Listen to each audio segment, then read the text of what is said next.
¿Alguna vez se han preguntado cómo estas civilizaciones que no tenían juzgados y jueces podían como más o menos mantener el orden? O sea, evidentemente todos sabemos que en esa época todo era pues la religión, pues sus dioses y todo eso, pero no sé, como sin tener esa entidad que ahora para nosotros es como la base de todo, pues se hace un poquito extraño pensar cómo lo hacían. Pero nada, mientras me dejan la respuesta a esa pregunta abajo en los comentarios, yo soy Jack y esto es Project Dragonfly.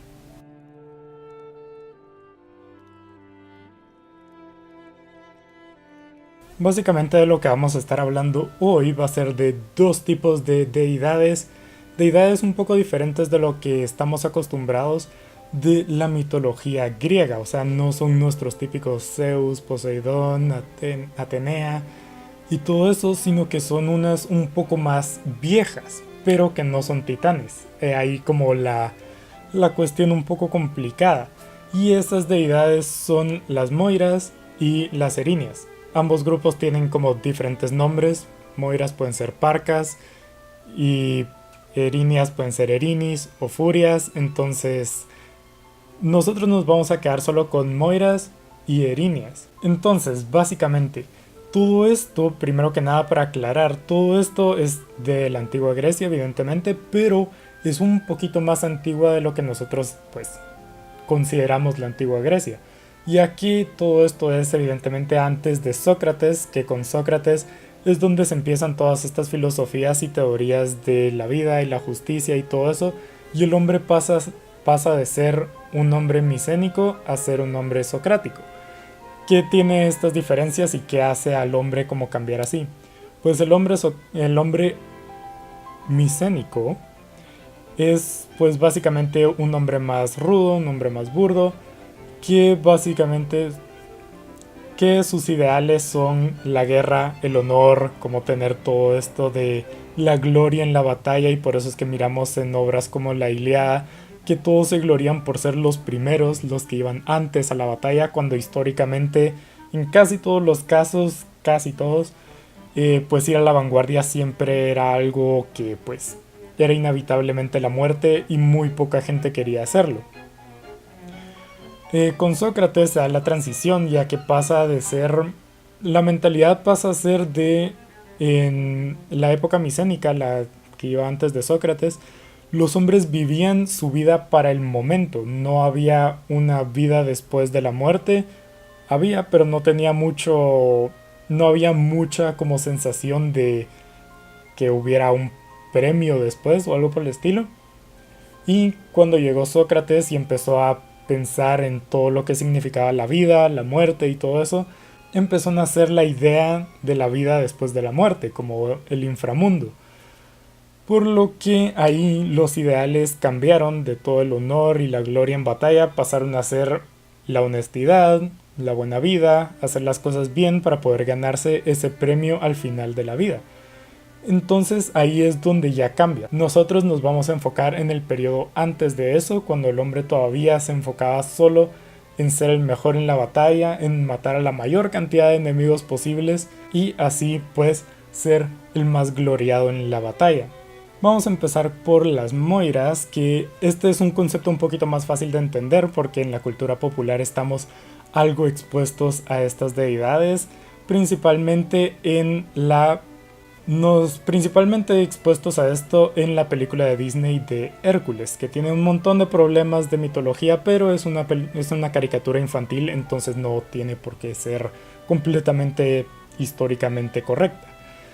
Las Moiras en la película de Hércules son estas tres viejitas pequeñitas que se comparten el ojo y ellas realmente cumplen bastante bien su función en la mitología y en la película, ya que su función era pues decidir cuándo terminaba la vida de cada uno.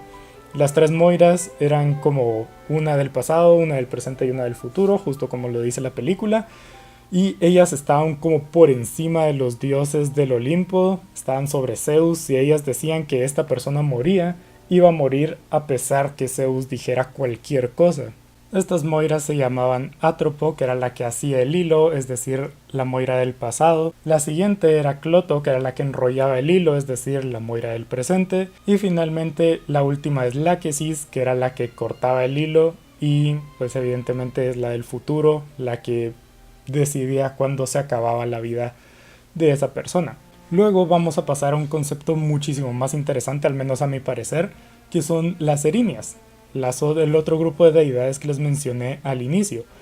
Las erinias lo que eran, por decirlo así, policías de las deidades. Ellas no como mataban ni nada por el estilo, pero castigaban a las personas que caían en Ibris. Ahí hay un concepto interesante. Ibris se refería a todas estas cosas que pasaban la soberbia, en la que hacía que los hombres dejaran de verse a sí mismos como hombres y creyeran que eran dioses. Como acumulaban tanto de ese orgullo del que se basaba su vida, que se creían algo superior al resto de sus compañeros. Ahí es donde caían en Ibris y ahí es donde entraban las erinias a poner orden y castigar a esas personas para que vuelvan a caer en la sófrosis. ¿Qué es la sófrosis? Pues es básicamente lo contrario, es estar en equilibrio, es estar pues con tu orgullo de guerrero, pero sin caer en Ibris, o sea, sin creerte más de lo que realmente eres. Estas erinias eran tres, igual que las moiras. Sus nombres eran Alecto, Trisífone y Megara. Ellas eran las tres erinias que se encargaban de castigar a todos los hombres que caían en la Ibris. Un paréntesis, siempre que digo hombres en este video es hombres y mujeres, es como la ciudadanía en general. Usualmente se diría hombres porque en esa época pues todos conocemos cómo ha sido históricamente la relación entre hombres y mujeres, pero en ambos casos aplica. Entonces lo realmente interesante de este concepto es ese como juego entre Ibris y Sófrosis que en la mentalidad del hombre griego micénico pues hacía que se comportara, o sea, no perdían su valor como guerrero, que era necesario por todas las guerras que habían en esa época, no perdían ese valor, pero tampoco hacía que no obedecieran a sus generales, a sus reyes y todo eso, porque evidentemente si un guerrero se cree tanto mejor que el resto, pues va a dejar de hacerle caso a sus reyes, va a dejar de adorar a los dioses, cosa que era una gran falta, por lo que tener ese juego en la mentalidad, porque evidentemente no habían erinias, solo era una creencia de que pues castigaban a los que tenían más. Esas cosas pues ahora, o esas cosas siempre han estado presentes, aparece como en Karma por ejemplo, y cosas por el estilo. Por lo que eso es una cosa que me parece muy interesante, como ese juego de Ibris y Sófrosis, como con esta imagen de las erinias que entran. Las erinias se pueden ver en varios textos de esa época, pues principalmente en las tragedias de la época, que ahí como se mencionaba bastante como que entrara alguien y pues castigara por una mala acción. El mejor caso para todo este video es de hecho en las tragedias de Esquilo, en la trilogía de Orestía, y porque básicamente se muestran ambas filosofías de las que mencioné. Primero la de las erinias, cuando Agamenón regresa a su patria, a su ciudad, en la que le encuentra a su esposa. Ella le insiste en que haga algo que a él no le parece porque considera que es solo una veneración que se le tiene que hacer a los dioses y ningún humano debería hacerlo, es decir, no quería caer en Ibris. Poco después, ya para el final de las tragedias, o de esta trilogía, aparece como la figura de los primeros tipos de juicios, que ya corresponde a la época socrática, que también mencionamos al inicio. Por eso aquí es donde se encuentra la mayor parte de información de todo eso. Por lo que sí, eso es básicamente en pocas palabras todo lo que se había de mencionar. Por lo que sí, tristemente, toda esta información la encontré en clase, fue parte de los temas que vi, por lo que aunque les voy a dejar literatura abajo como literatura para que ustedes lean y puedan aprender un poco más del tema abajo en la descripción. No les puedo dar mis fuentes concretas porque me lo dijo la maestra y no sé realmente cuáles eran sus fuentes, por lo que no las puedo citar, pero aún así abajo les voy a dejar más información sobre el tema. Pero nada, recuerden que nada de lo que digo está escrito en piedra, me puedo equivocar. Realmente no sé nada, pero hasta que lo sepa pueden ver el próximo video, seguirme en mis redes sociales, suscribirse al canal, dejar un like y nos vemos en el siguiente video.